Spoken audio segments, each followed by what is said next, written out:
Hi team. இந்த video வந்து பார்த்தீங்க அப்படின்னா நான் வெஸ்ட் பெங்காலிருந்து ஜார்க்கண்டுக்கு உள்ளே போயிட்டு திருப்பி வெஸ்ட் பெங்கால் வர்ற மாதிரி இருக்கும். அதாவது என்னோட ரூட் மேப் வந்து அந்த மாதிரி தான். அப்போ நான் வந்து சூஸ் பண்ணது என்னென்னா ஜார்க்கண்டுக்குள்ளேயும் போயிட்டு நம்ம வரணும் அப்படிங்கிறதுக்காக ரைட் ஸ்டார்ட் பண்ணிச்சு.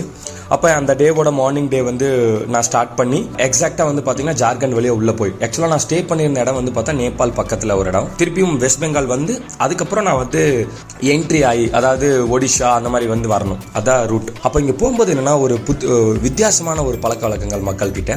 அப்போ அந்த மக்கள் வந்து பார்த்தீங்கன்னா ஜென்ரலாக மீன் வந்து ரொம்ப விரும்பி சாப்பிட்றாங்க. அங்கே வந்து பார்த்தா கடலோரங்கள் கிடையாது. பட் அவங்களுக்கு வந்து என்னென்னா இந்த குளம் ஆறு இங்கிருந்து கிடைக்கிற மீன் தான் வந்து ரொம்ப பெரும்பாலான மக்கள் வந்து பயன்படுத்துகிறாங்க. ஜென்ரலாக எல்லாரும் வீட்டில் ஒரு மீன் 2 மீன் அந்த மாதிரியாவது வாங்கிட்டு போய் சமைக்கிறாங்க.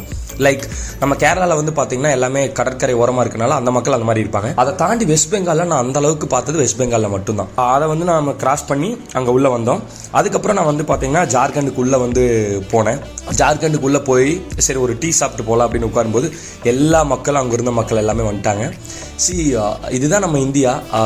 அவ்வளோ ஒரு சப்போர்ட் அந்த மக்கள் வந்து பண்ணுது. ஆனால் இதே ஜார்க்கண்டில் வந்து பல அசம்பாவிதமான சம்பவங்கள் நடந்திருக்கு. அது ஜார்க்கண்ட் மட்டும் சொல்லாமல் எல்லா ஸ்டேட்லேயும் எல்லா மொழி பேசுகிற மக்கள்கிட்டையும் சில வஞ்சகர்கள் இருக்க தான் வந்து செய்கிறாங்க. ஆனால் அதை தாண்டி இந்த மக்கள் என்னை பார்த்துக்கிட்ட விதம் வந்து எனக்கு வந்து ரொம்ப க்ளோஸ் டு மை ஹார்ட் அப்படி இருந்துச்சு.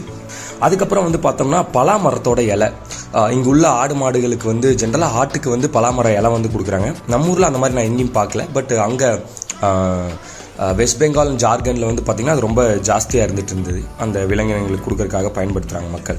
இப்போ ஜென்ரலாக வந்து பார்த்தா மாடு கெடை போடுறது அப்படின்னு சொல்லி நம்ம தமிழில் வந்து சொல்லுவோம். மாடு கெடை போடுறதுனா இப்போ மாடை வந்து நம்ம நிறையா வீட்டிலலாம் பார்த்திங்கன்னா கட்டி வச்சுருப்பாங்க. இப்போது அதனால் கிடைக்கிற பயனை விட மாடை வந்து நிலத்தில் வந்து கட்டி வைக்கும்போது அதில் கிடைக்கிற பயன் வந்து ரொம்ப பெருசு.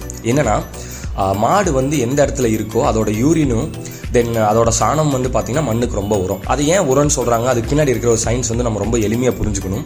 அதாவது நம்ம எல்லாருமே வந்து ஜென்ரலாக மாட்டோட சாணத்தை தான் வந்து ஃபோக்கஸ் பண்ணுவாங்க. நம்மளோட முக்கியத்துவம் அதை நோக்கி தான் கொடுப்போம். ஆனால் அதை விட அதனோட முக்கியத்துவம் வந்து பார்த்திங்கன்னா நம்ம அதனுடைய சிறுநீருக்கு வந்து கொடுக்கணும். ஏன்னா மாட்டோட சாணத்தை விட 10 மடங்கு நைட்ரஜன் வந்து அதோட சிறுநீரில் இருக்குது. அப்போது சிறுநீருக்கு வந்து நம்ம முக்கியத்துவம் கொடுக்கும்போது டைரெக்டாக எடுத்து நம்ம செடியில் ஊற்றும் போது செடி எரிஞ்சிடும். ஏன்னா தாவரங்களுடைய வளர்ச்சிக்கு வந்து பார்த்திங்கன்னா நைட்ரஜன் வந்து ரொம்ப ரொம்ப இம்பார்ட்டன்ட். அப்போது அந்த நைட்ரஜன் கண்டென்ட் வந்து பார்த்திங்கன்னா இந்த சாணத்துலேயும் யூரின்லேயும் ரொம்ப ஜாஸ்தியாக இருக்குது.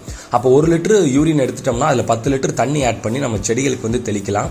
மண் வளத்தை வந்து கூட்டும். அதில் பல நட்பயன்கள் இருக்குது. அப்போ இவங்க என்ன பண்ணுறாங்கன்னா அங்கே வந்து நான் பார்க்குற அந்த 2 இளைஞர்கள் வந்து பார்த்திங்கன்னா கிட்டத்தட்ட ஒரு 15-20 எரும மாடு இருக்கும். அந்த எரும மாடை வந்து வச்சுட்டு அங்கே மேய்ச்சிட்டு அங்கேயே வந்து பாலை சேல்ஸ் பண்ணிடுறாங்க.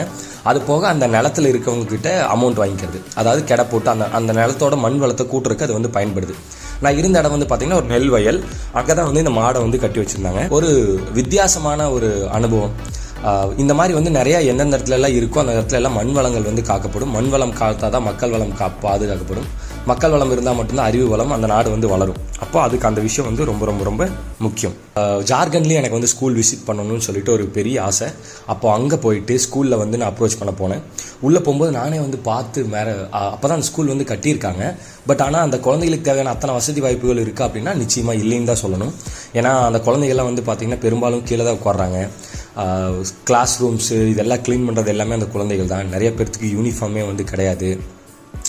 எல்லாம் ஒரு நம்ம வந்து ஒரு 15-20 இயர்ஸ்க்கு முன்னாடி நம்ம ஸ்கூல்ஸ் எப்படி இருக்குமோ அந்த மாதிரி தான் இருக்குது. பட் ஆனால் அங்கே உள்ள ஸ்டாஃப்ஸ் எல்லாமே வந்து ரொம்ப நல்ல கோஆப்ரேஷன்ஸ் பண்ணாங்க. அவர் வந்து எனக்கு நிறைய விஷயத்த வந்து சொன்னார். இந்த காலநிலை மாற்றத்தினால அங்கே என்னென்ன நடந்துச்சு அப்படின்னு சொன்னார். இப்போ ஜம்ஷெட்பூர் அப்படிங்கிறது ஜார்க்கண்டோட ஒரு முக்கியமான ஒரு ஏரியா. ஜம்ஷெட்பூர் அப்படிங்கிறது தான் டாடா ஸ்டீல் ஃபஸ்ட்டு ஆரம்பிக்கப்பட்ட இடம். இப்போ அந்த இடம் வந்து பார்த்திங்கன்னா நார்மலாக இருக்கிற டெம்பரேச்சரோட அங்கே ரொம்ப டெம்பரேச்சர் ஜாஸ்தியாக இருக்குது. அது காரணம் அங்கே வந்து அந்த தொழிற்சாலைகள்லேருந்து வெளிப்படுற நச்சு வாயுக்கள் தான். அப்போ அதெல்லாம் சொல்லி அவர் இது எந்த அளவுக்கு பாதிப்பை ஏற்படுத்தும், இன்னும் வருங்கால தலைமுறையில் ரொம்ப பாதிச்சிடும். ஸோ நீங்கள் பண்ணுற விஷயம் எவ்வளோ முக்கியம் அப்படிங்கிறது எல்லாமே வந்து அவரும் எங்கூட ரொம்ப நேரம் டிஸ்கஸ் பண்ணார். அப்புறம் சாப்பிட வைக்காமல் அனுப்பவே மாட்டேன்ட்டார். அப்புறம் இல்லை சார் நான் போகணும் அப்படின்னு சொல்லி அங்கேருந்து ரொம்ப கஷ்டப்பட்டு தான் வந்து நான் கிளம்பி வந்தேன். ஓவராலாக வந்து பார்க்கும்போது அந்த ஜார்க்கண்ட் மக்கள் அதாவது ஜார்க்கண்டுக்குள்ளே போகும்போதே நான் வந்து உணர்ந்த தருணங்கள் என்ன அப்படின்னா வறுமைனா என்ன அப்படிங்கிறது அதோட உச்சக்கட்டம் வந்து அங்கே நம்மளால் பார்க்க முடியுது. இந்த உலகத்தில் நம்ம நாடு வந்து வளர்ந்துருச்சு, நம்ம வந்து ரொம்ப எக்கனாமிக்கில் 5வது இடத்துல வந்துட்டோம் அப்படின்னு சொல்கிறதெல்லாம் சும்மா வெறும் வெட்டு கதை, வாயிலுக்கு பேசுறதுக்கு வேணால் நல்லாயிருக்கும். பட் ஆனால் ஓவரால் வளர்ச்சி அது கொடுத்துச்சானா நிச்சயமாக இல்லை. வளர்ச்சிங்கிறது வந்து பார்த்திங்கன்னா நம்ம கை கால் இருக்குது அப்படின்னா ஒரு கை மட்டும் அப்படி நல்லா பெருத்து வளர்ந்துச்சுன்னா அது வளர்ச்சி இல்லை, அது நோய். அந்த மாதிரி தான் இப்போ இந்திய மக்களில் வந்து பார்த்திங்கன்னா பணக்காரவங்க மட்டும் தொடர்ந்து பணக்காராகிட்டே இருக்காங்க, ஏழை எதுவுமே இல்லாமல் போயிட்டு இருக்காங்க. அதுக்கான காரணமே வந்து பார்த்திங்கன்னா நம்மக்கிட்ட இருக்கிற இந்த பொருளாதார கட்டமைப்பும் இந்த அரசியல் சூழ்நிலையும் தான். இதை உடச்செறியாத வரைக்கும் நம்மளால் வறுமையை ஒரு நாளும் ஒருபோதும் உழைக்க முடியாது. அப்போது இதெல்லாம் வந்து நான் அங்கே பார்க்கும்போது அதோட கோர தாண்டவம் என்னங்கிறத என் வாழ்க்கையில் நான் வந்து உணர்ந்துட்டேன். இன்னும் கடுமையாக போராடி இந்த மாதிரி அடித்தட்டு மக்கள் எல்லாம் மேலே கொண்டு வரக்கு நம்மளால் என்ன பண்ண முடியுமோ அதை தொடர்ந்து வந்து செய்யணும். எனக்கு வந்து சமோசா வந்து வாங்கி கொடுத்தாங்க. எனக்கு சாப்பிட்றதுக்கு வேறு எதுவும் இல்லை. இங்கே உட்காந்துருக்காங்க பாருங்க, இவங்க தான். என்னென்னா என்னை வந்து காசெல்லாம் நீ கொடுக்கக்கூடாது, நீ சாப்பிடு அப்படின்னு சொல்லி இங்கே உட்கார சாப்பிட்ருக்காங்க. நான் இங்கே பாருங்கள் டீ இதெல்லாம் வந்து சாப்பிட்ருக்கேன். ஏ கவுக்கா நாம் கே பையா? கான்பூர் அப்படிங்கிறது வந்து பார்த்திங்கன்னா வெஸ்ட் பெங்கால் இடத்துல போகிற துர்காப்பூர் ரூட்டில் இருக்குது. இது பார்க்கலாம் நீங்கள். இது வந்து நம்மளோட நெற்பயிர் தான். அடி வந்து அப்படியே காட்டில் விட்டுருக்கோம். அடி காட்டில், நடு மாட்டில், நுனி வீட்டில் அப்படின்னு சொல்லி சொல்லுவாங்க. ஸோ இப்போ நீங்கள் பார்க்குறது வந்து பார்த்தா அடி காட்டில். ஏன்னா இது வந்து நம்மளால் சாப்பிட முடியாது, அதனால இது வந்து காட்டிலே விட்டுறோம். இது வந்து மண்ணுக்கு நல்லா உரமாயிரும், நுண்ணுயிர்கள் வளர்றதுக்கு ரொம்ப பக்கபலமாக இருக்கும். அதோட நடு வந்து பார்த்தீங்கன்னா மாட்டுக்கு கொடுத்துருவோம், ஏன்னா அதுவும் மனுஷனால் சாப்பிட முடியாது, அதை மாட்டுக்கு கொடுத்துருவோம். நுனி வந்து வீட்டில், அதாவது அரிசியோ இல்லை கோதுமையோ எந்த பயிரை நீங்கள் எடுத்துக்கிட்டிங்கனாலும் அதோட நுனி வந்து வீட்டில் இருக்கும். அதுலேயும் பார்த்தீங்கன்னா அதில் இருக்கிற விதையை மட்டும் நம்ம எடுத்துகிட்டு மீதி இருக்கிற அந்த தவிடாக இருக்கலாம் அதை வந்து திருப்பி மாட்டுக்கே கொடுத்துருவோம். மாட்டை அதை எடுத்துகிட்டு அதை வந்து நம்மளுக்கு அது உரமாக மாற்றி கொடுக்குது, பாலாக மாற்றி கொடுக்குது. ஸோ இதுதான் வந்து இயற்கை அப்படின்னு சொல்லி விவசாயங்கிறது இவ்வளோ தான். இது வந்து நம்மாழ்வார் நிறைய ஸ்டேஜில் நிறைய மேடையில் வந்து குறிப்பிட்டிருப்பாரு. ஸோ அதுக்கான ஒரு பதிவு.